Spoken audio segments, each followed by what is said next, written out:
Okay, so mana-mana yang pakai Y16, NVX, mana-mana motor Yamaha keyless, sekiranya kunci ori motor korang hilang, kita boleh ajarkan untuk duplicate kunci yang baru. Kunci keyless yang baru, okay?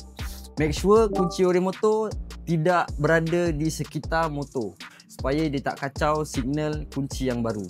Okay, so kalau korang dah beli kunci ori Yamaha keyless ni, korang akan dapat kod berserta dengan kunci yang baru. Tapi korang masih perlukan kunci biasa dan kod ori motor supaya dia nak pair dengan kunci yang baru. Walaupun dapat kod yang baru, tapi tetap kita tak boleh pakai. So kita kena pakai kod kunci ori motor sahaja.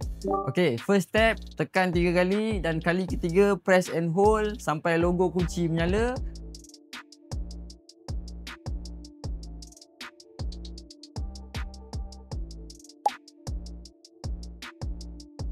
Dan masukkan 6 digit kod ori motor.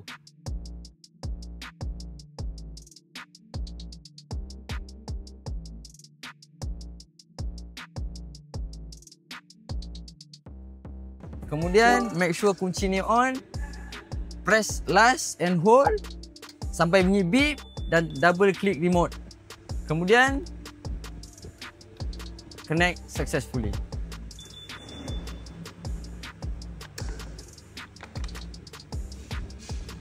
Okay, sekiranya kesilapan terjadi dan korang buat tak jadi, first step korang kena check kunci. Kunci kalau dia klip laju, tanda kunci on, okay? Kalau double click, dia akan off motor. So korang tak boleh nak on.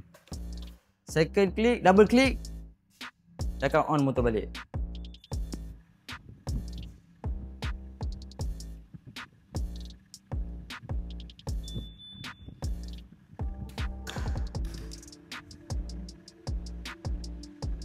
Okay, dan step pada switch kunci sendiri.